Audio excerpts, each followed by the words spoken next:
Tajuk yang pertamanya, tajuk yang kedua, niat melakukan korban, cara niat korban ataupun niat melakukan korban. Tajuk yang ketiga, antara tajuk induk dia adalah tata cara pelaksanaan ibadat korban. Dia ada 5 tata cara, 5 langkah. Tata cara pelaksanaan ibadat korban, itu tajuk yang ketiga.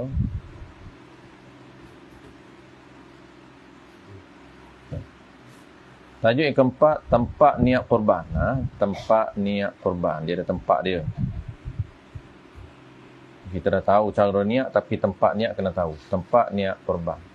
Tajuk yang kelima ialah akad wakalah. Ini antara topik penting juga. Tajuk yang kelima, akad wakalah.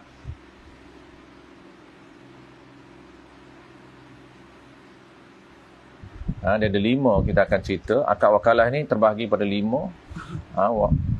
Wakil kad jual beli, wakil qobat, wakil sembelih, semua kita akan bincang dalam tajuk akad wakalah.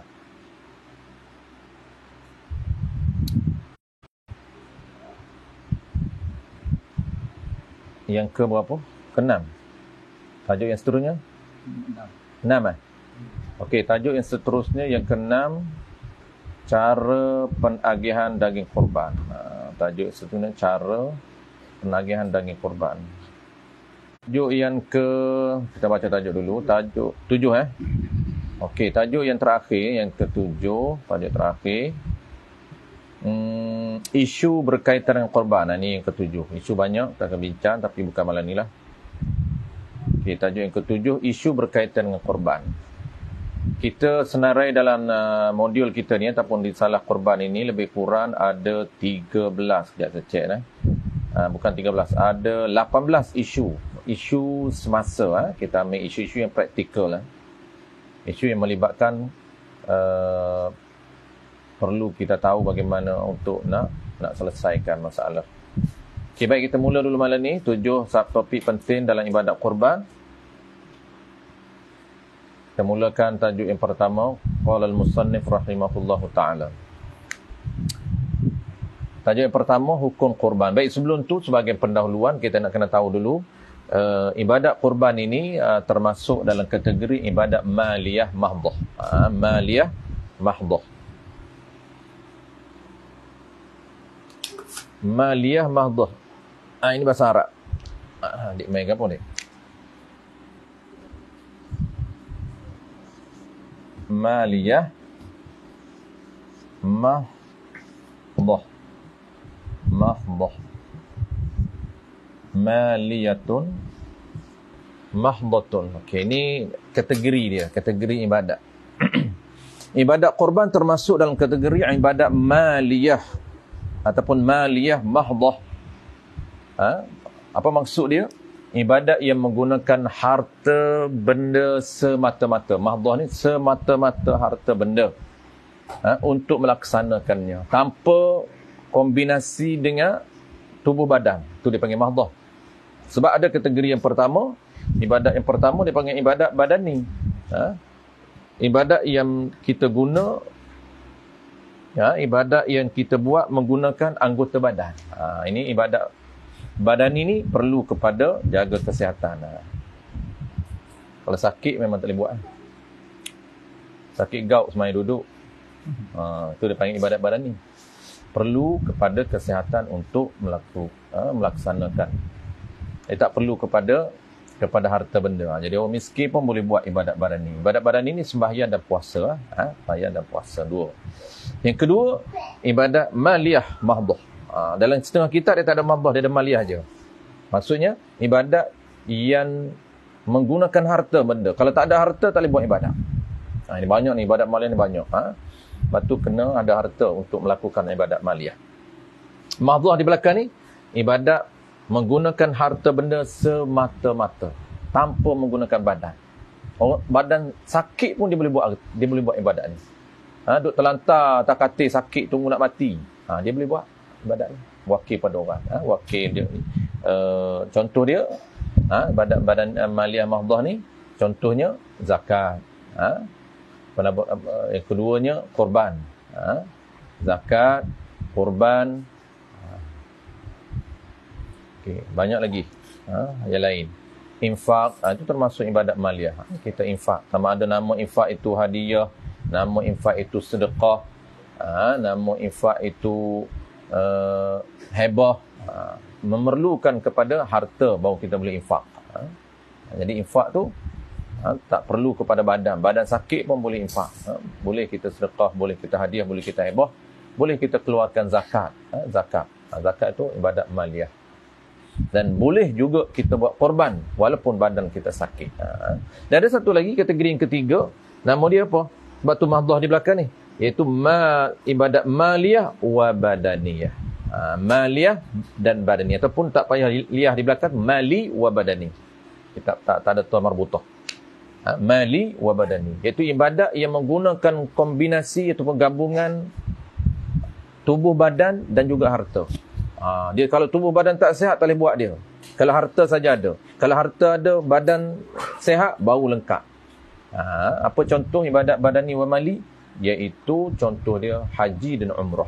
Haji dan umrah ni kena sihat tubuh badan dan juga kena ada harta benda, baru kita boleh buat. Okey, settle. Ibadat yang melibatkan semata-mata harta benda dalam pelaksanaannya disyaratkan. Disyarat. Kenapa kita belajar ni? Disyaratkan mesti mengetahui tata cara berkaitan peraturan muamalah. Kenapa? Kerana ibadat korban yang kita relate dengan kita ni, kerana ibadat korban melibatkan beberapa akad dalam muamalah yang mesti dipatuhi. Ini introduction ni, kita nak bangkitkan kesedaran kenapa perlu kita belajar korban ini. Kerana dia merupakan ibadat maliyah. Ibadat maliyah ini disyaratkan ataupun diperuntukkan dalam peraturan muamalah, mesti tahu tata cara berkaitan peraturan muamalah. Barulah sah buat korban. Okey, settle. Jadi tata cara asas ibadat korban ini, topik yang ketiga nanti, kita akan bincang tata cara asas ibadat korban melibatkan sistem jual beli. Betul muamalah. Sistem jual beli, korban, niat korban, wakil sembelih atau wakil niat dan juga pembahagian daging. Jadi kesemuanya itu dia melibatkan pelaksanaan yang diperuntukkan dalam peraturan muamalah. Tak boleh kita tak belajar muamalah. Jadi inilah di antara akhir zaman.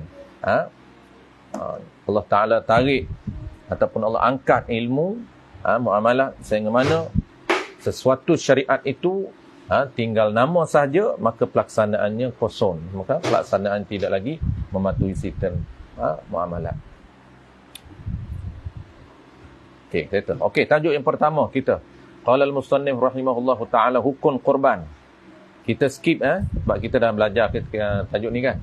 Kita ada yang tajuk kita skip kan, ada tajuk yang kita baca express. Okey, hukum korban ni kita akan baca express. Okey.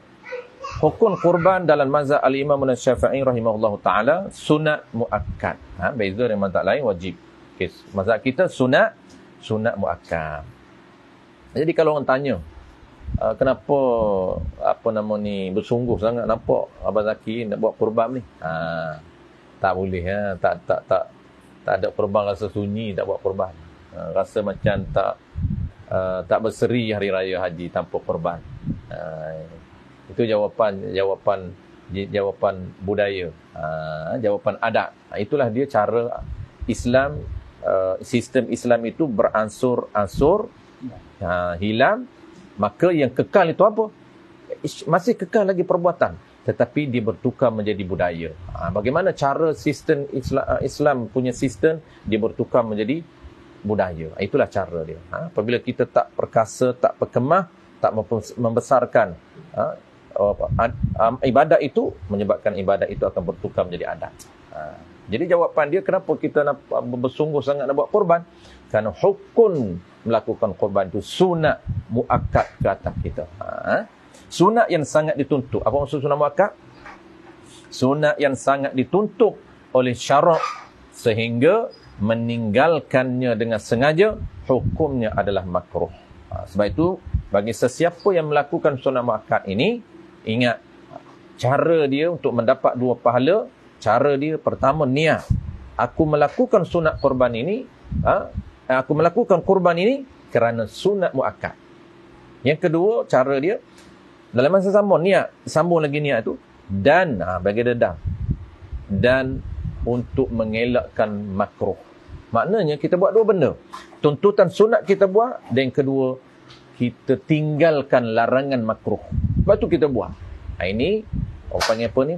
Cara ulama detailkan teknik untuk menjana pahala. Ini orang panggil apa?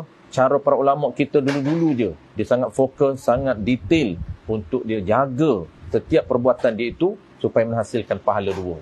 Kita kalau kita agak macam tak perasan. Sunat je buat sunat. Kita kadang-kadang tak perasan untuk mengcombinkan ataupun menggabungkan benda yang makruh itu, kita kena niat tinggal. Banyak kita dah contoh-contoh sebelum daripada ni. Contoh yang praktikal setiap hari. Kenapa kita niat ataupun kenapa kita basuh kencing mengguna tangan kiri? Kenapa kita pegang zakar kita guna tangan kiri ketika kencing? Kita pegang takar kita. Kenapa? Itu kena niat dua. Pegang ini sunat menggunakan tangan kiri, dalam macam sama nak mengelakkan daripada perbuatan makruh. Sebab kalau kita guna tangan kanan makruh. Jadi dapat dua pahala. Okey, untuk detailkan, kita nak detail ni tak nak hurailah. Okey, sunat muakkad terbahagi kepada dua. Ini kita nak just baca saja. Kita nak jimatkan masa. Sebab ni kita dah tahu dah sunat muakkad umum. Cuma detail ini dari sudut mana? Dari sudut pendetailan. Isi rumah itu adakah kena buat kesemuanya? Isteri pun satu bahagian, suami satu bahagian, anak satu bahagian. Itu kita kena. Jadi sunat muakkad terbahagi kepada dua. Yang pertama sunat aini muakkadah. Sunat aini muakkad ataupun aini muakkadah. Sunat aini muakkad ini ke atas setiap orang yang ada harta lebih pada 4 hari tasyrik. Sunat ni bukan hari pertama je. Hari pertama tak cukup duit, sunat lagi hari kedua. Hari kedua tak cukup duit. Tak apa, sunat lagi hari ketiga. Tak cukup duit, tak sunat lah. Tiba-tiba hari keempat duit dia lebih. Hari keempat itu sunat. Tak buat makruh. Tapi hari pertama duit tak cukup satu bahagian sekarang ni 850. Ada yang satu bahagian 900. Duit kita hanya ada 500. Mana tak cukup? Nak combine tak boleh. Ada orang buat combine. Dia bedal duit isteri dia. Mailah kita share dengan abang 50, pahala kita share. Pandai ni share pahala. Jadi isteri duit dia 500, isteri dia 300. Tak sah. Kita akan bicarakan datang tu. Okey, sunat aini muakkad ni maksud apa? Setiap individu itu sunat muakkad. Aini ke atas individu. Tu mana aini? Aini ni individu. Okey, yang kedua. Dan yang keduanya sunat kifayah. Yang kedua sunat kifayah. Sunat kifayah ni sekiranya isi rumah lebih dari seorang. Dan mereka ini adalah di bawah tanggungjawab wajib salah seorang daripada mereka. Maksud apa? Maksudnya isteri. Kita isi rumah kita ni ada suami, ada isteri, anak-anak yang belum balik. Jadi kalau isteri korban, adakah gugur ke atas kita? Adakah makruh atas suami? Isteri dah korban. Jawab dia tak makruh. Kenapa? Kerana dikira per kepala isi rumah. Kalau dalam isi rumah itu seorang sahaja yang korban, gugur ke atas orang lain. Itu namanya kifai. Sunat kifai. Kifai ini kifayah, memadai seorang dalam isi rumah itu, maka gugurlah, tak makruhlah ke atas orang lain yang tak korban. Jadi memadai satu bahagianlah dalam isi rumah. Seperti isteri melakukan korban, maka gugurlah ke atas suami melakukan tuntutan sunat. Habis. Okay, settle topik pertama. Jadi kita jangan lepas peluanglah bagi orang yang ada kemampuan. Tak ada kemampuan tu tak jadi isu lah. Tak kemampuan tak jadi isu. Ini kira orang mampu. Jadi jangan lepas peluang bagi orang yang mampu. Sebab apa? Sebab value pahala ibadat korban besar. Value pahala ibadat korban lebih besar berbanding dengan amalan sedekah sunat yang lain. Dan 4 hari tu. Jadi 4 hari tu tak kita sedekah kalau ada duit lebih, sedekah untuk khas ibadat korban. Jangan setengah orang tu dia malas nak buat ibadat kurban. Jadi dia ambil duit dia tu 1,000, dia sedekah ke ni, sedekah tempat ni. Bagus, tapi value dia tu, nilai. Nilai pahala tu lebih besar ibadat kurban lagi. Yang topik yang kedua, qala al-musannif rahimahullahu ta'ala. Niat melakukan kurban, ataupun bahasa khusus dipanggil cara niat melakukan ibadat kurban, ataupun tata cara niat melakukan ibadat kurban. Tata cara niat melakukan ibadat kurban.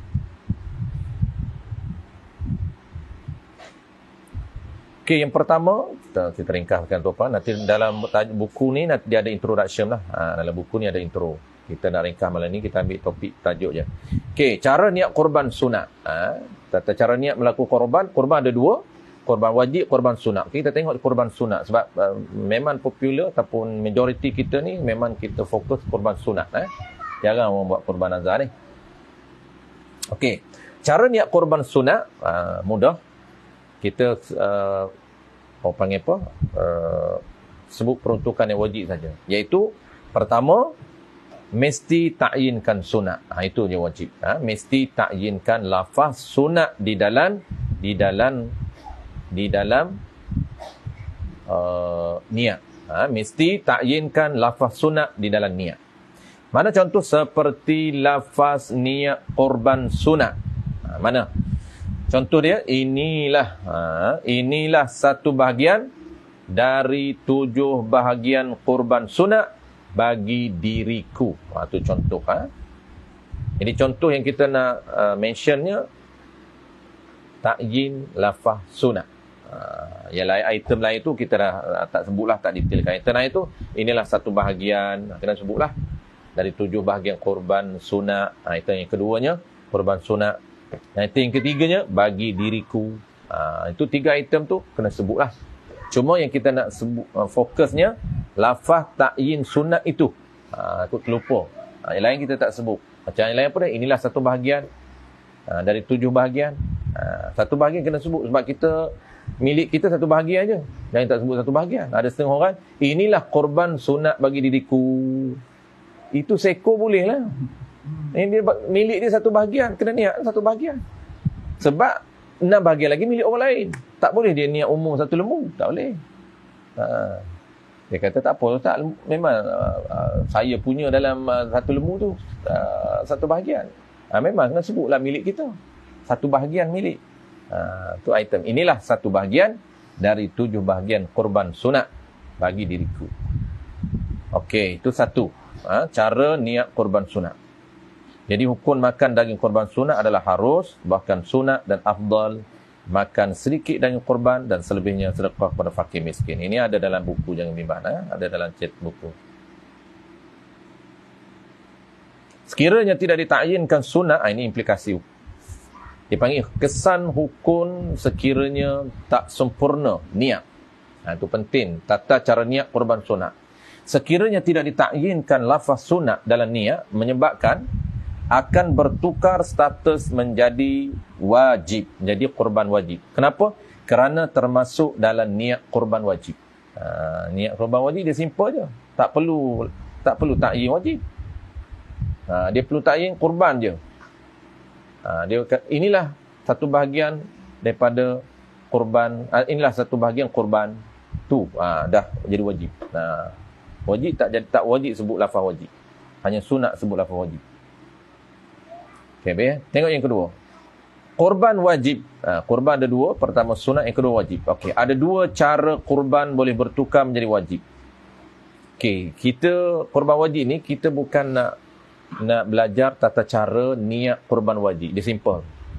Tata cara niat korban wajib ni dia ada 2 item je. Inilah satu bahagian dari 7 bahagian korban bagi diriku. Itu je. Tak sebut, tak syarat, tak wajib sebut wajib. Sunat sebut wajib. Inilah korban, inilah satu bahagian daripada 7 bahagian korban wajib. Lafaz wajib itu sunat kita sebut. Kalau tak sebut pun okey. Sebut korban je, dia akan auto jadi wajib. Kita tak sebut tata cara niat wajib. Kita sebut ada 2 cara korban boleh bertukar menjadi wajib. Kita tengok bagaimana cara korban bertukar menjadi wajib. Yang pertama, nazar. Cara yang pertama. Macam mana korban itu boleh bertukar statusnya sunat kepada wajib. Yang pertamanya nazar. Apabila kita bernazar saja, maka status korban sunat itu jadi wajib.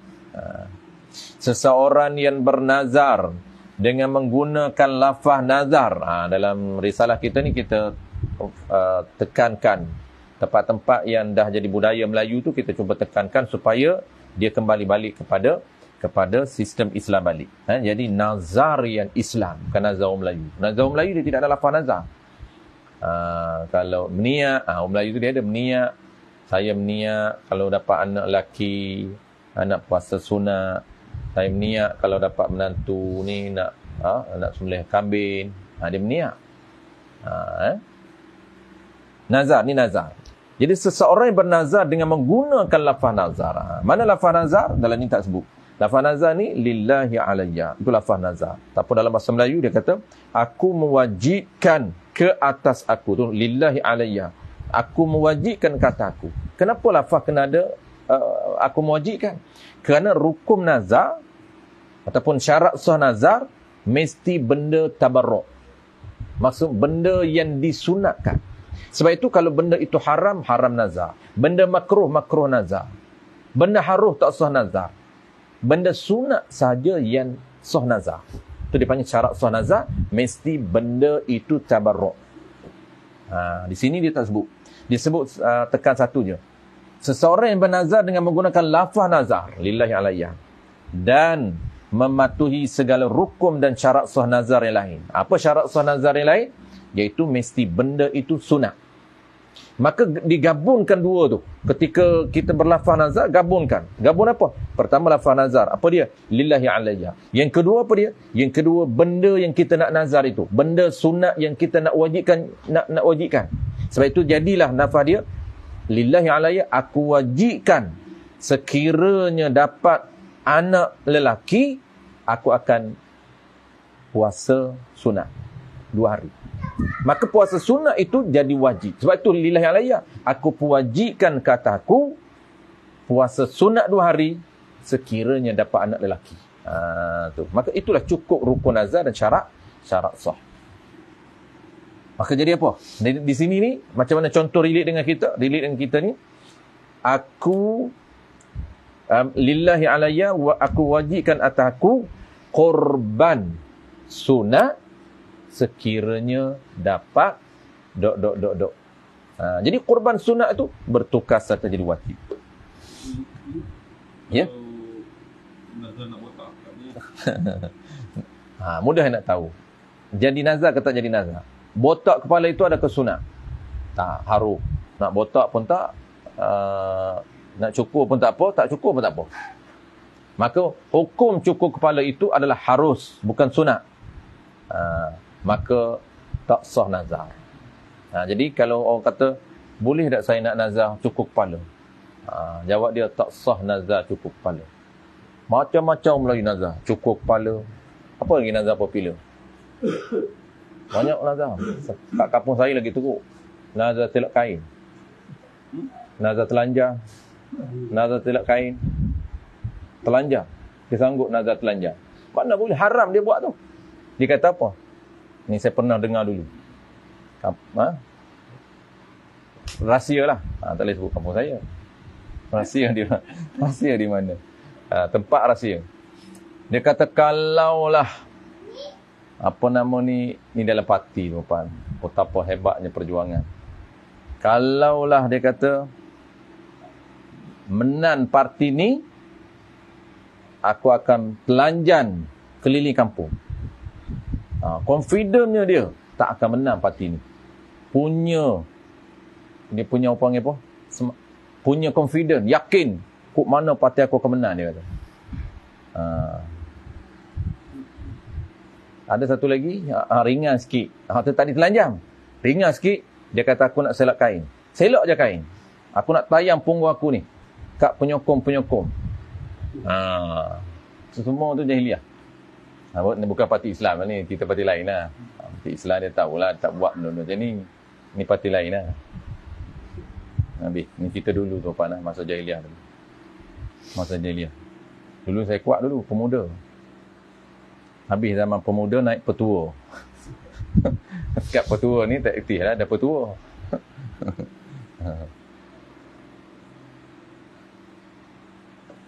Habis. Ni bro, sembelih kambing macam mana? Nazar sembelih kambing. Ramai kot sembelih kambing. Nazar sembelih kambing, nazar makan lembu. Nazar apa lagi, Ban? Makan. Sembelih. Nazar makan tak apa. Nazar makan. Sama je sebenarnya makan apa. Sama je makan apa. Makan lembu. Harus je makan lembu. Kalau nazar sembelih untuk tu sembelih pun sama. Nazar sembelih kambing. Sama je. Saya kalau dapat anak lelaki ni nak sembelih kambing. Dapat anak tak sembelih pun tak apa. Harus je sembelih tu. Saya kalau dapat anak nak makan kambing, makan tu harus je. Tak makan pun tak apa. Umum hukum asal harus. Situasi tertentu yang sunat makan tu. Kenduri tu. Tapi kenapa jadi hilang? Kenapa tinggal makan? Asalnya panjang. Ini nak cerita proses hilangnya Islam itu. Jadi lafaz itu pun hilang. Asal dia penuh. Asalnya saya kalau dapat anak lelaki, saya akan buat kenduri sembelih kambing. Tu panjang. Kenduri itu yang jadi korban sunatnya. Sunat buat kenduri. Yang koik kenduri tu, tak apalah yang koik tu tak ada menjadi isu. Pun koik tu nak sembelih kambing ke sembelih apa tak ingat. Tapi kenduri tu wajib dia buat. Asal jamu orang sunat. Sunat jamu orang. Bagi makan ke orang sunat, bagi minum sunat, menjamu sikit sunat, banyak afdal. Itu sunat hukum dia. Jadi hilang dah. Kita tengok bagaimana proses hilangnya syariat. Macam kita duk cerita dulu, kirim salam, hilang. Tinggal ekor dah, kirim salam. Itu asalnya, kirim salam dengan lafaz Assalamualaikum. Itu panjang. Kenapa? Lama hilang. Tak mengaji, hilang lah. Cuba mengaji. Dia tak hilang lah. Tengok dalam lafaz korban. Kita akan baca. Lafaz korban. Saya serahkan duit 850. Tinggal serah je. Dia asal panjang tu. Saya serahkan kepada pihak urus dia untuk buat korban bagi diri saya. Itu je. Serah atas dasar apa, jual beli pun tak ada, wakil jual beli pun tak ada, wakil qobak pun tak ada, wakil niat apa sunat niat dia nak niat sendiri, wakil sembelih pun tak ada. Apa dah hilang habis. Itu satu nazar. Seseorang yang bernazar dengan menggunakan lafaz nazar dan mematuhi segala rukun dan syarat sah nazar lain, menyebabkan, ini hukum, implikasi dia, menyebabkan korban tersebut menjadi wajib, dan wajib sembelih segera, jangan delay. Wajib sembelih segera. Haram kalau dia delay sembelih. Dan wajib sedekah semua daging korban. Dan wajib dan wajib sedekah semua daging korban wajib kepada fakir miskin. Dan haram ia makan walaupun sedikit. Kenapa? Jadi nazar. Yang kedua. Jadi nazar yang kedua. Jadi wajib yang kedua. Ta'yin binatan yang sah dibuat korban yang ada dan miliknya. Ini jadi wajib. Ini ramai orang buat. Nak jadi korban wajib ni macam mana cara yang kedua? Caranya dia mentakyinkan. Yani menentukan binatan yang sah dibuat korban dalam milik dia. Dia takyin. Dia takyin apa? Takyin korban. Bukan takyin korban sunat. Dia takyin korban. Ini dia menentukan korban. Korban apa? Binatan yang sah buat korban yang ada dalam milik dia. Binatan tu dalam milik dia. Bukan binatan dia tak beli lagi. Memang dia dah beli, dia parking di rumah ataupun dia dah bela. Tiba-tiba dia takyin binatan itu, dia menentukan binatan itu dengan lafaz korban je. Bukan korban sunat. Dia menentukan dengan lafaz korban, jaga-jaga. Dia akan bertukar milik lembu itu jadi wajib. Seperti dikata pada binatang korban yang ada dalam miliknya. Duduk dalam milik dia lah. Kata milik dia, okey. Lembu ini katanya. Seperti dikata. Mana kata dia? Lembu ini ni makul qol. Lembu ini aku nak buat korban. Mana takyin dia? Korban tu. Lembu ni aku nak buat korban. Dia takyin korban. Jangan takyin korban. Kalau nak takyin, penuhkan korban sunat. Sebab apa takyin korban tak boleh? Ingat balik. Cara niat lafaz korban wajib. Cara dia tak syarat sebut wajib. Kerana cara dia hanya memadai lafaz kurban. Ini satu bahagian daripada 7 bahagian kurban. Itu jadi wajib. Maka lembu ni aku nak buat kurban. Apa dia punya tafriq dia? Maka bertukar menjadi kurban wajib. Kenapa ilah dia? Kerana termasuk pada makna nazar. Termasuk pada makna nazar. Habis, last sekali, cara mengelakkan daripada menjadi kurban wajib. Macam mana cara kita nak elakkan jangan jadi kurban tu wajib? Apa cara dia? Kalau kita ada lembu lah, tak ada lembu, tak ada masalah apa pun. Macam sekarang ni, kita peserta je lembu, tak tahu ke mana lewat lagi. Duduk bimbang Abang Zaki. Tak ada masalah apa pun. Ni orang ada lembu. Kacau ada lembu ni. Tak ada lembu pun kacau, ada lembu pun kacau. Pertama, jangan menggunakan lafaz ta'yin kepada binatang yang sah dilakukan kurban yang ada dalam miliknya. Jangan guna ta'yin. Mana ta'yin ni? Jangan tentu kurban. Itu makna ta'yin. Jangan tentu kurban umum. Seperti dikatanya, lembu ini aku nak sembelih. Mana contoh kita tak nak sebut kurban? Macam mana contoh nak elak daripada sebut kurban? Jangan ta'yin. Maksudnya jangan nyatakan kurban. Jangan kaitkan dengan lembu ni nak buat kurban. Jangan. Macam mana cara nak buat? Seperti dikata ni bukan dikata ta'yin. Tak. Seperti tak ta'yin. Lembu ini aku nak sembelih buat kenduri. Bila? Pada hari raya kurban. Tak ada apa. Tak payah duk kata lembu ni nak buat kurban. Tak payah. Lembu ni nak buat kenduri. Nak makan jamuran. Okey je. Bila? Hari sembelih hari ni lah. Hari raya ni. Datanglah. Saya nak sembelih. Jangan kata, datang hari raya ni. Saya sembelih. Saya nak buat kurban lembu saya ni. Itu bahaya. Yang kedua. Nak elak jadi kurban wajib. Macam mana cara nak sebut? Atau sekiranya nak ta'yin, yang ni nak nyatakan juga kurban, maka mesti ditakyinkan sunat. Kena nyata sunat. Seperti dikatakan, ini lembu aku nak buat kurban sunat. Okey, settle habis. Okey, topik seterusnya. Qala al-musannif rahimahullahu ta'ala. Topik yang ketiga. Tiga ni, ini induk, ini antara induk ataupun inti kepada kurban. Nama dia, topik ni tata cara pelaksanaan ibadat kurban. Ini penting. Okey, setakat malam ni setakat 3 je kot. Okey, tata cara pelaksanaan ibadat kurban. Ada berapa langkah-langkah yang perlu diikuti.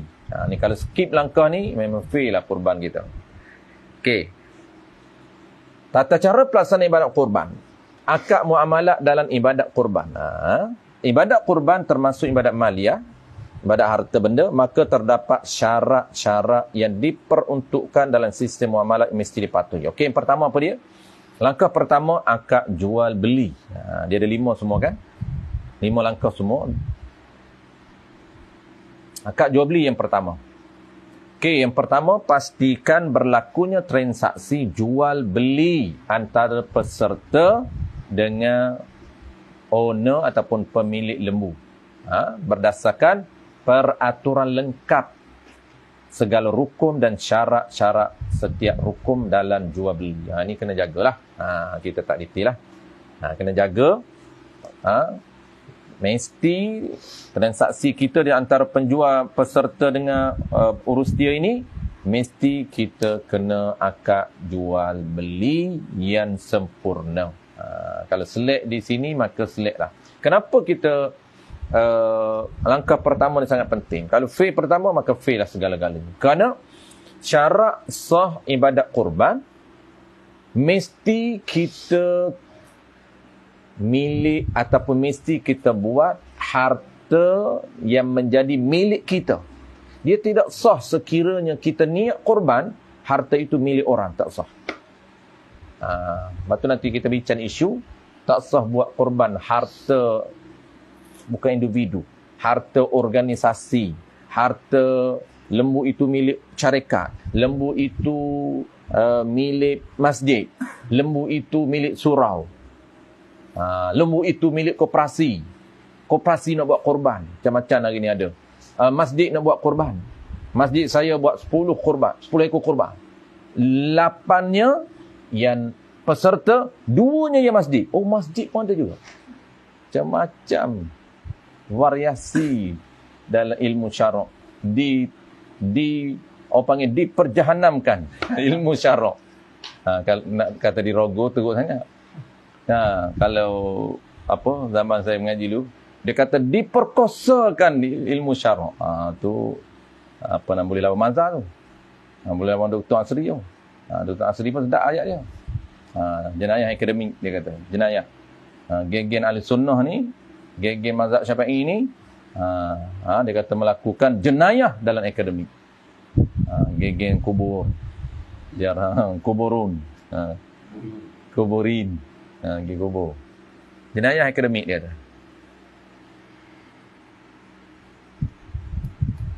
Itu dia punya ilah dia. Kenapa nak kena pastikan langkah pertama ni cantik, langkah pertama ni settle, supaya lembu itu, satu bahagian itu menjadi milik kita, milik individu. Dia tak boleh milik bersama, tak boleh milik organisasi, tak boleh milik am, dia kena milik khas.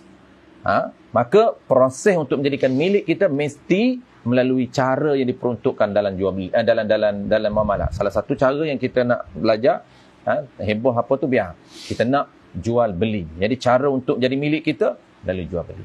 Jadi praktis jual beli tu kena ikutlah syarat dan rukun-rukun dia.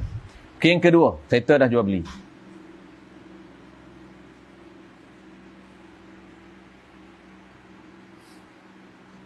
Ni kena back to asal balik, back to basic balik. Dalam jual beli, ingat dia punya tujuan jual beli, target dalam jual beli, orang panggil objektif transaksi jual beli. Pertamanya, untuk memastikan barang ataupun harta itu menjadi milik. Ini asas dia panggil, milik. Menjadi milik kita. Sebab tu kita jual beli. Memanglah banyak cara milik. Cuma kita belajar dulu adalah induk kepada cara untuk milik itu jual beli. Heboh pun jual beli, sedekah pun jual beli. Heboh pun milik, sedekah pun milik, hadiah pun milik. Banyak lagi cara yang Allah sediakan. Cara untuk perpindahan milik. Tapi kita bincang dulu yang induk dia ialah jual beli. Okay, satu. Tu objektif jual beli. Kita nak tahu. Yang keduanya, apabila kita sah milik, yang kedua apa yang kita nak? Yang kedua ialah pahala. Itu orang tak nampak hari ni. Dia nampak pahala kena sembahyang, zakat, puasa, haji. Itu sahaja. Dia nampak ibadat khas. Dia tak nampak Allah sediakan pahala ni bukan saja melalui ibadat khas. Ibadat am banyak.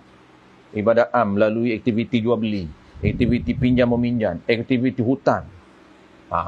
Melalui aktiviti kerja dia, profession dia, kerjaya dia, 8 jam kerjaya dalam office tu, rugi kalau dia tak jadikan aktiviti kerjaya dia tu menjadi ibadat. Sebab tu dalam kitab muamalah diajar niat kerja.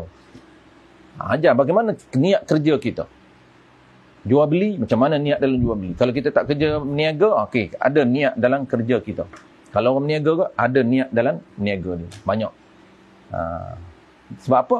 Sebab supaya niat yang betul itulah menghasilkan pahala. Bayangkan 8 jam dah habis kerja. Gaji memang dapat dah. Gaji of course kita dapat. Cuma pahala tu. 8 jam kita tak dapat pahala pun. Jadi cara syarak nak pastikan setiap masa kita ada pahala, maka dia ajar ilmu muamalat. Okay, settle. Jadi yang pertama milik, yang keduanya pahala. Yang ketiganya, kesan milik ni yang ketiga apa? Yang ketiganya kita dapat tasarruf. Apabila milik saja, maka kita bebas untuk tasarruf. Maksudnya kita dah milik kita dah lembu tu, kita boleh hadiah pada orang dan kita boleh buat ibadat korban. Kalau kita tak nak buat ibadat korban pun, kita jual beli lembu satu bahagian, kita beli, kita nak hebah kepada orang untuk orang lain buat ibadat korban. Aku nak buat ibadat korban juga, tapi aku nak kambing. Satu bahagian ni, aku nak hebah kepada orang lain. Dapat pahala korban juga kepada kita. Kenapa? Kita bagi hebah kepada dia untuk dibuat korban. Dapatlah kawan kita buat korban, hasil daripada kita sedekah. Tapi kita kena milik. Okey. Yang kedua, qobat lembu. Qobat ni express tuan-tuan. Qobat ni sebab kita dah faham dah jual beli. Okey, langkah yang kedua, qobat lembu. Selepas berlakunya akad jual beli, kemudian pembeli disyaratkan qobat terlebih dahulu untuk memastikan satu bahagian daripada 7 bahagian lembu tersebut menjadi milik sempurna pembeli. Macam mana cara qobat dia? Dia ada cara qobat barang ringan dan cara qobat barang berat. Okey, kita tak nak detailkan. Relate dengan ni, cara qobat bagi orang barang berat dan barang besar hendaklah bergerak sedikit ataupun selangkah daripada tempat penjual kepada pembeli. Macam lembu tu dia kena selangkah, kena tarik lah. Macam kalau kita jual beli dengan pihak peserta kan. Peserta jual beli dengan pihak urus dia, pastikan dia kena tarik supaya bergerak. Ini ada jual beli kan? Kalau buat di surau ada kan? Setiap peserta tu dia akad jual beli ke macam mana? Tak ada. Wakil, alright. Okey, siap semua kan? Tak payah duk lembu memang ada, tapi tak payah duk setiap peserta datang akad jual beli. Tak ada. Okey. Nanti kita akan bincang wakil A to Z, semua wakil. Okey, settle. Yang ketiga. Cara qobat bagi itu dah yang ketiga. Okey, langkah ketiga, sembelih dan akad wakalah. Sembelih dan akad wakalah. Okey, bagi orang yang mampu menyembelih sendiri binatang korban, sunat dan afdal menyembelih sendiri binatang korban tersebut. Jadi siapa yang dalam 7 orang tu yang mampu, kalau ramai pakat mampu semua, seorang aja. Tengoklah siapa yang bernasib. Sebab tu kenapa afdal sembelih kambing daripada lembu. Kerana kambing ni kita seorang aja, tak berkongsi. Okey, wakil kepada orang lain untuk sembelih satu bahagian daripada 7 bahagian binatang korban bagi dirinya. Kalau dia tak boleh sembelih sendiri, kena wakil. Wakil sembelih. Sebab tu orang lagi ni wajib dia wakil. Jadi wakil ni bukan sunat, wajib. Okey, settle. Itu wakil sembelih. Nanti lafaz wakil akan datang. Last ni kita cerita langkah saja. Lafaz wakil ni dalam topik lain. Okey, yang keempat, topik yang keempat. Topik keempat ke langkah keempat? Langkah keempat Langkah keempat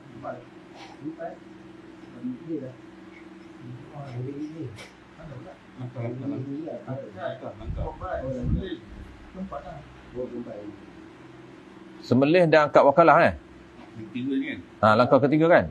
Okey, langkah keempat apa? Ni langkah keempat langkah keempat. Langkah keempat niat korban. Nak niat kat mana? Nak niat korban. Okey, langkah keempat, tempat niat korban tu. Macam mana nak niat? Okey, niat korban salah satu daripada 2 tempat ni. 2 tempat ni kena niat. Yang pertama, niat ketika sedang menyembelih binatang korban. Kalau dalam kitab tua dia kata ketika geluh tu. Ketika sedang menyembelih binatang korban. Ataupun ketika terpancut darah. Boleh, 2 situasi tu lah.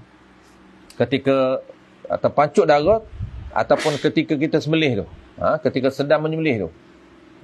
Belum, apa panggil apa? Belum komplit sembelih. Walaupun terpancut darah belum ada niat, tapi sembelih belum siap. Masih ada ruang, tempat untuk kita niat. Yang kedua, tempat kedua, niat ketika menyerahkan binatang korban kepada wakil untuk disembelih. Ketika kita serah kepada wakil untuk sembelih tu, boleh juga niat ketika tu. Cuma majoriti kita pakat niat tempat terpancut darah tu lah. Ataupun dia tak pandai, ataupun dia tak nak niat sendiri, dia wakil. Nanti akan datang kita tengok macam mana cara kita nak wakil niat korban. Nak wakil niat korban kepada urus dia. Ni kita sendiri nak niat. Cara niat kita dah belajar tadi, ni tempat niat. Okey, niat korban harus diwakilkan kepada orang lain untuk niat bagi pihak dirinya. Boleh. Okey, yang kelima. Langkah yang kelima. Dia ada 5 langkah saja. Akad wakalah. Dia kena ada wakalah. Walaupun dia nak buat sendiri. Tapi ada tempat yang dia kena wakil. Antaranya, wakil sembelih.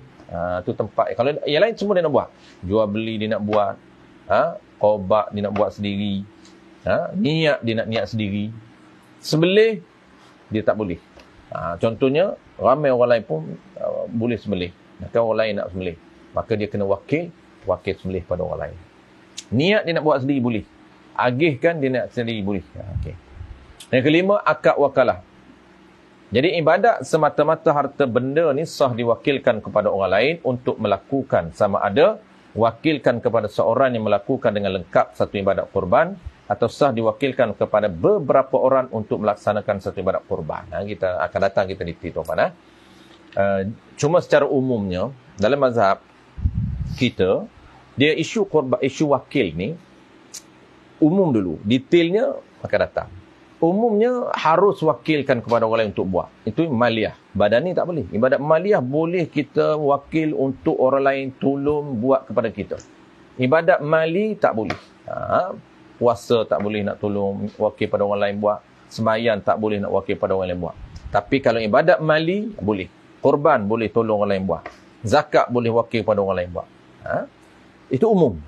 Detailnya menurut mazhab kita, boleh kita wakilkan satu-satu ibadat itu kepada beberapa orang berbeza. Ataupun nak wakil kepada satu orang, dia buat komplit. Ibadat yang ada package. Maksud apa package? Dia ada akad jual beli. Package. Dia ada khobat. Dia ada sembelih. Dia ada niat. Dia ada agihkan. Nampak tak? Ini dia punya package. Boleh untuk kita wakil kepada beberapa orang untuk melakukan beberapa package dalam satu ibadat. Dan boleh juga kita nak bagi kepada satu orang untuk komplitkan ibadat. Contohnya, kita nak wakil satu orang je. Abang Zaki tolong, saya wakil kepada Abang Zaki, tolong akad jual beli lembu. Satu bahagian untuk saya, satu. Dan Abang Zaki juga tolong. Apa yang keduanya, tolong niat korban sunat bagi diri saya. Dan saya wakil juga ke Abang Zaki untuk tolong sembelih. 3 lah. Dan saya wakil juga Abang Zaki, tolong agihkan kepada pihak yang layak. 4 itu semuanya satu. Abang Zaki seorang buat. Tetapi dalam mazhab kita, qaul mu'tamad mengatakan bahawa boleh untuk kita asing-asingkan package itu kepada beberapa orang. Boleh wakil. Saya wakil akad jual beli kepada Abang Zaki. Saya wakil untuk niat korban sunat kepada Barroy. Saya wakil agihkan pula kepada Amar. Nampak tak? 3 orang yang buat. Tapi satu ibadah. Boleh. Itu qaul mu'tamad. Qaul dhaif tak boleh. Okey, satu. Kita tengok macam mana cara untuk wakil.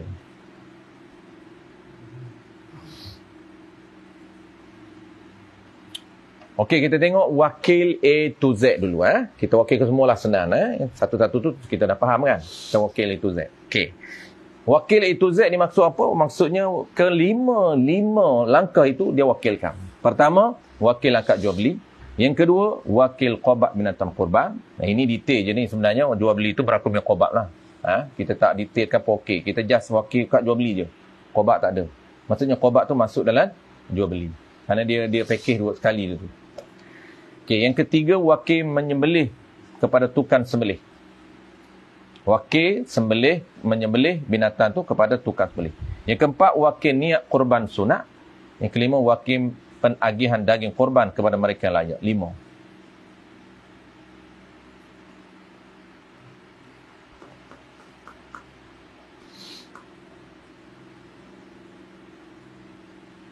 Jadi contohnya dekat masjid tu diwakilkan pada urus dia. Boleh? Diwakil kepada satu lah, urus dia. Satu pihak je. Okey. Nanti contoh ayat tu ada dalam kitab lah. Contoh ayat macam mana, inilah duit apa semua ada. Dan kita tu Abang Zaki pun dah ingat lah. Okay. Kita habiskan isu, kita akan bincang lain. Kita habiskan topik yang nombor 6, nombor 7 isu kan. Okay, nombor 7 tu kita akan bincang lain. Sebab nombor 7 memang fokus isu. Dari sudut sistem dah habis. Kita habiskan malam ni sistem dulu. Okay, cakap 6. Okay, yang ke-6-nya, topik yang ke-6, cara penagihan daging korban. Okey, 3 cara penagihan daging korban mengikut tertib. Okey, tertib yang pertama, standard pertama, cara yang paling afdal. Macam mana nak agih daging korban afdal? Berdasarkan amalan sunnah yang dilakukan oleh Rasulullah SAW, ambil sedikit sahaja daging korban. Kita ambil sikit lah pada tapak tangan ni. Satu tapak tangan kita ambil sikit, jangan tak ambil langsung. Sunnahnya ambil sedikit, sekadar besar tapak tangan atau sekadar satu kati. Satu kati ni tukarlah, cuba convert kepada gram berapa. Dan selebihnya sedekah kepada orang layak. Soal lain semua sedekah. Okey, itu standard pertama. Itu paling afdal. Jadi kita kalau nak afdal, ini bukan semata-mata pahala korban ni. Bukan. Asin. Pahala korban asin. Ini pahala pemagihan daging. Semata-mata kita menumpahkan darah itu dah dapat pahala korban. Menumpahkan darah. Kita nak kepada maqasid dia, nak kepada menumpahkan darah tu. Semata-mata tumpah darah pada hari tasyrik itu, dapat pahala yang besar. Maka ada pahala-pahala yang asin. Pahala cara penagihan daging korban. Ini kita duk bincang ni. Pahala tambahan cara agih yang pahala besar. Yang kedua, pahala yang kedua. Pahala standard yang bawah sedikit. Nama dia ialah cara afdal. Tadi cara paling afdal. Ini cara afdal. Apa dia? Cara afdal ini dibahagikan 3. 1/3 untuk diri sendiri. Bagi 3 dulu. Satu bahagian itu, bahagikan 3. Ambil 1 bahagian untuk diri sendiri. 1/3 untuk fakir atau miskin. 1/3 untuk orang kaya. Tak kisahlah berapa kilogram. Bahagikan 3. Contohnya kita dapat orang panggil apa? Dapat 12 kg je. Bagilah 3. Okay, dan cara kurang afdal. Cara biasa ni panggil cara yang kurang afdal. Cara yang harus. Okay, cara dia macam mana? Yang paling rendah ni, sedekah sedikit. Yang ni setengah kati ataupun 1 kati untuk fakir miskin. Dan selebihnya semua dia bedal. Semua dia buat kenduri rumah dia. Dia tak kira buat kenduri rumah dia. Ada setengah orang. Dia buat kenduri rumah dia. Semua daging korban dia buat kenduri. Dan dia bagi jamu orang. Itu tak kira. Itu kira dia tu. Dia bukan macam akikah. Akikah itu sunat masak jamu. Daging korban tak sunat masak. Daging korban sunat bagi mentah. Sebab apa? Sebab sunat bagi mentah. Kenapa? Kerana orang fakir miskin ini, kita bagi kebebasan kepada dia untuk masak mengikut cita rasa dia. Jangan kita je masak. Dia tak pernah makan daging orang miskin. Ni setahun sekali dia makan daging. Yang kita ni tak cukup hari makan daging. Bukan tak cukup. Orang miskin ni tahun sekali bila nak korban. Dia kata nak merasa daging korban. Kita susah dulu saya dulu masa budak-budak kecil-kecil belajar kan, menunggu hari korban. Sebab apa? Nak makan daging. Hari ni tak larat makan daging. Sakit makan daging kan. Baiklah, tak makan daging tu kan, tak sehat je dulu masa susah dulu kan. Orang fakir ni tak ada sakit, orang kaya sakit. Habis. Sekiranya daging korban diambil semua. Ni ada orang tanya. Dia ambil semua. Tak bagi pun kepada orang lain. Ambil jamu buat kenduri. Tak kira buat kenduri. Ni. Dia ambil semua tanpa diagihkan kepada fakir miskin. Jawab dia. Maka haram ke atasnya. Walaupun ibadat korbannya sah. Haram. Wajib diberikan sedikit kepada fakir miskin di kawasan sekitar. Sedikit tu wajib. Yang sunat lebih. 1/2 kati tu wajib. Bukan sunat. Sunat tu lebih. Okey. Penutup kepada cara agihan ini. Wajib agihan daging korban. Tadi sunat. Cara sunat. Yang wajib macam mana? Pertamanya. Ini wajib. Yang wajib. Daging mentah wajib. Cara tu sunat. Cara 3 tadi sunat. Tapi dibagi dalam bentuk macam mana yang wajibnya? Wajib bentuk mentah. Daging dan dalam bentuk mentah. Jangan dimasak. Tak kira. Dimasak kira dia tak bagi. Yang kedua, yang wajib ni, sekurang-kurang 1/2 kati tu wajib. Bukan sunat. Sunat lebih. Lepas tu kalau orang yang tak sedekah sedikit pun, haram kat atas dia. Kerana hak orang fakir miskin tu 1 kati tu. Tu hak wajib, bukan hak sunat. Yang ketiga, apa lagi wajib agihan dari korban yang ketiga? disedekahkan kepada fakir miskin pada tempat binatang itu ditumpahkan darah. Tempat tu wajib. Nak pergi keluar boleh, tapi jangan tinggal tempat tu sikit. Contohlah, kita kata setengah orang dia bawa balik kampung dia. Tumpah darah di jenderang. Dia bawa balik Puncak Alam. Boleh ke tidak? Jawab dia, boleh. Tapi jangan, yang wajibnya kena keluarkan sedikit tempat ni. Sekati tu. Yang lebih tu, tak apa. Buat gilah kat lain. Luar kawasan. Dia kira tempat tumpah darah tu kat mana. Kenapa? Kerana Islam, orang panggil apa? Kriya suasana ataupun dipanggil hak. Fakir miskin ni dia ada hak. Hak apa? Tempat, lokaliti dia. Maknanya kalaulah tempat itu tumpah darahnya di lokaliti itu, apa panggil apa? Kawasan penduduk dia itu, maka dia berhak. Sebab kita menumpahkan darah kawasan dia. Sebab tu wajib kita kena bagi. Sikit. Wajib. Habis.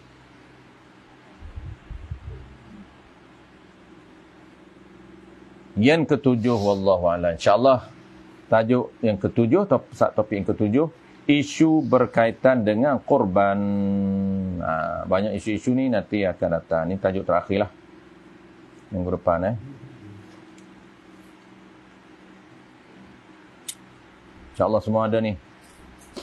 Sapu pun ada. Sapu ekor, sapu perut. Ada game buat kerja ni kan. Dia bedal ekor lah.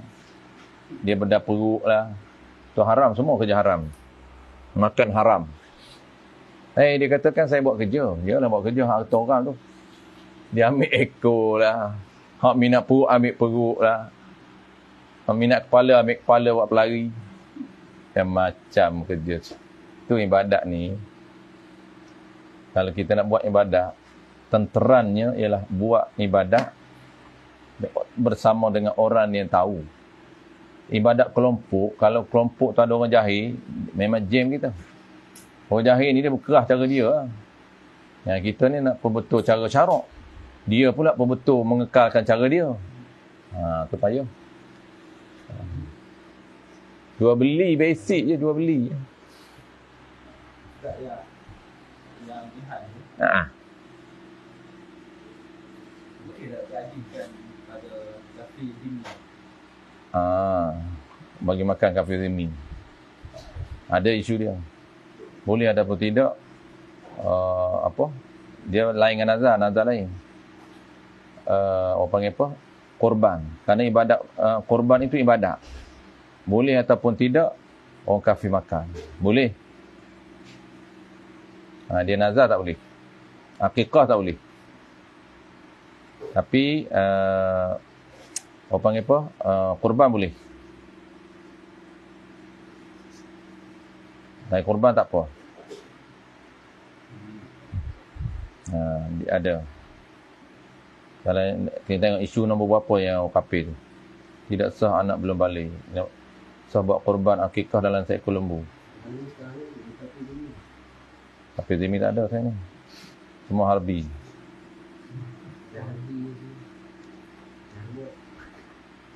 Semua harbok.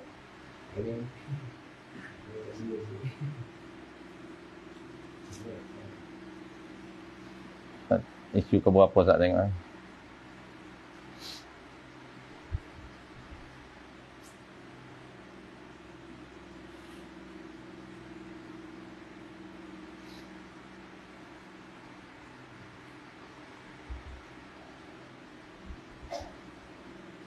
Asyad. Oh, Asyad. Lagi buat air tu. Kata dia kena surau nak uruskan agihan tu. Bukan. Secara umum ni kot lah. Dia macam terdatang lah. Nak balik. Nak kita dua. Dia balik nak skip. Maksudnya? Cara apa? Penagihan? Urus dia nak agihan. Oh. Cara nak agih, dia tak boleh campur. Jangan longgokkan satu lembu, dua ekor lembu tu longgok satu tempat, 2 ekor setengah orang buat macam ni tau. Dia buat satu tempat, dia longgok semua baru dia campur. Itulah majoriti.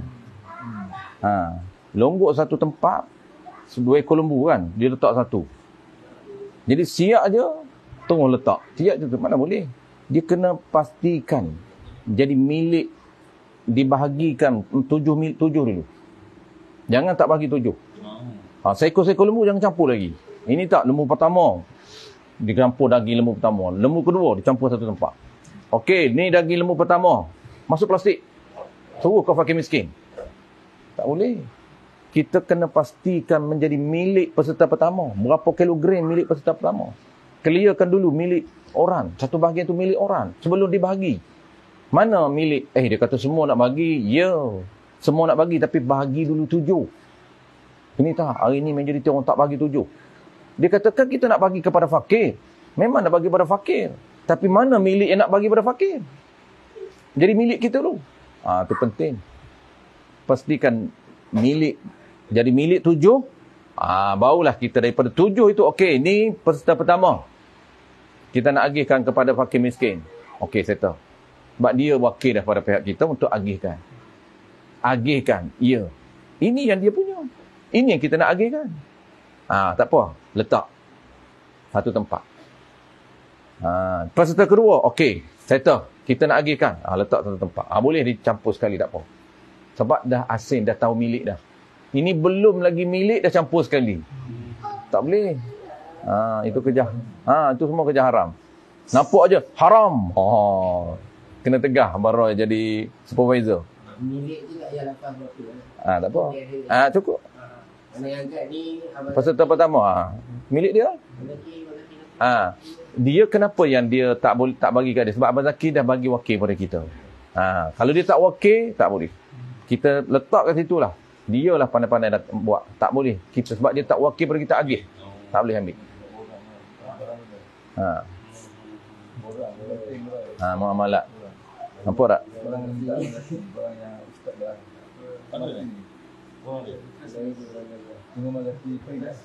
Jual beli ni dia kena praktis.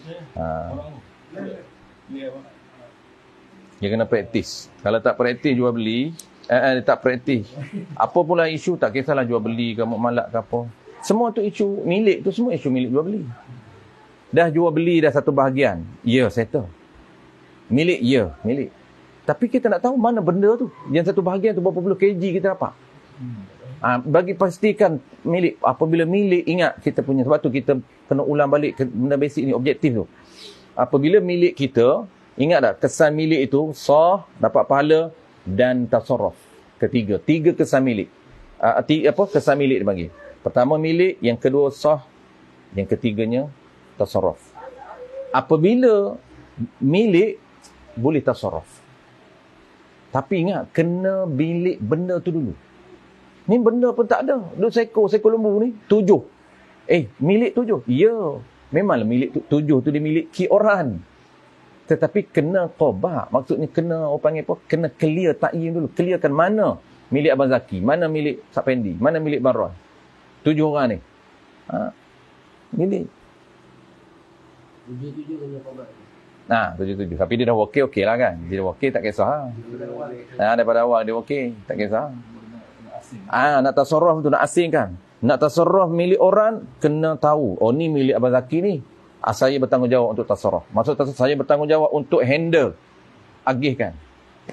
Maksudnya dia seorang pun wakil. Kalau dia wakil untuk 7 bahagian tu, bila NJK panggil, cukup dia wakil seorang. Ni bahagian, 7 bahagian saya. Boleh wakil. Seorang boleh wakil. Boleh.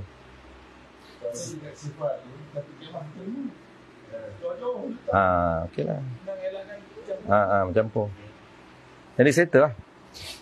Sebab itu isu, dalam muamalat ni, dalam jual beli lah, ini isu tambahan saja, tak ada kaitan dengan ni. Isu tambahan. Akan datang selesai buat jual beli, buat muamalat di Sarah, kita buat kesimpulan lah. Jual beli ni dia ada isu sunat. Sunat berinteraksi. Sunat kita membeli dengan orang ni. Sunat kita berhubung dengan orang ni. Sunat bermuamalat dengan orang ni. Kenapa ada sunat, ada tak sunat? Sebab isu dia, kalau penjual, kita kena pilih. Lagi-lagi kita buat ibadat kurban ni. Kena pilih orang yang tahu. Handle.